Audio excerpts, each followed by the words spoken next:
ससुराल में वो पहली सुबह आज भी याद है। कितना हड़बड़ा के उठी थी, ये सोचते हुए कि देर हो गई है और सब ना जाने क्या सोचेंगे। एक रात ही तो नए घर में काटी है और इतना बदलाव, जैसे आकाश में चिड़िया को किसी ने सोने के मोतियों का लालच देकर पिंजरे में बंद कर दिया हो। शुरू के कुछ दिन तो यूं ही गुजर गए। हम घूमने बाहर चले गए। जब वापस आए तो सासू माँ की आंखों में खुशी तो थी, पर सिर्फ अपने बेटे के लिए ही दिखी मुझे। सोचा शायद नया नया रिश्ता है, एक दूसरे को समझते देर लगेगी, लेकिन समय ने जल्दी ही एहसास करा दिया कि मैं यहाँ बहू हूँ, जैसे चाहूँ वैसे नहीं रह सकती। कुछ कायदा मर्यादा है जिनका पालन मुझे करना होगा। धीरे धीरे बात करना, धीरे से हंसना, सबके खाने के बाद खाना, ये सब आदतें तो जैसे अपने आप ही आ गई थी। घर में माँ से कभी कभी ही बात होती थी। धीरे धीरे पीहर की याद सताने लगी।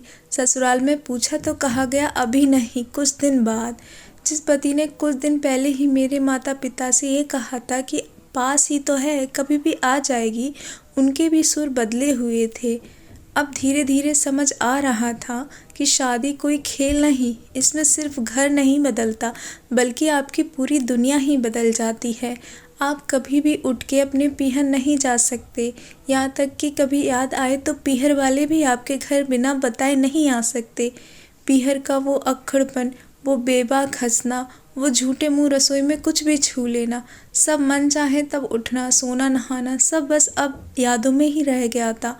अब मुझे समझ आने लगा था कि क्यों विदाई के समय सब मुझे गले लगाकर रो रहे थे।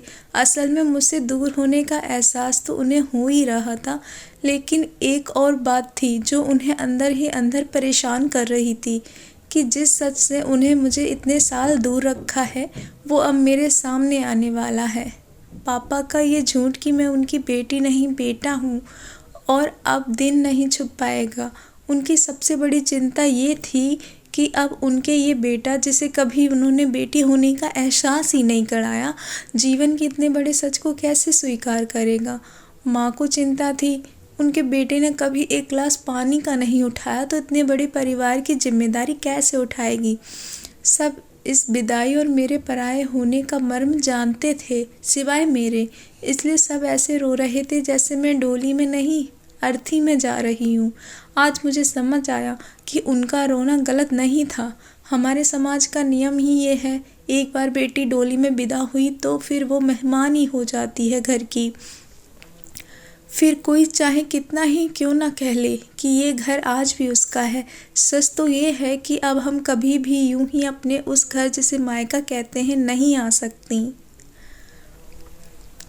हजारों समस्याएं और परेशानियां आने पर भी उसी को हल करना है, हंसते हुए, गम छुपाते हुए। क्या यह तपस्या से कम नहीं है?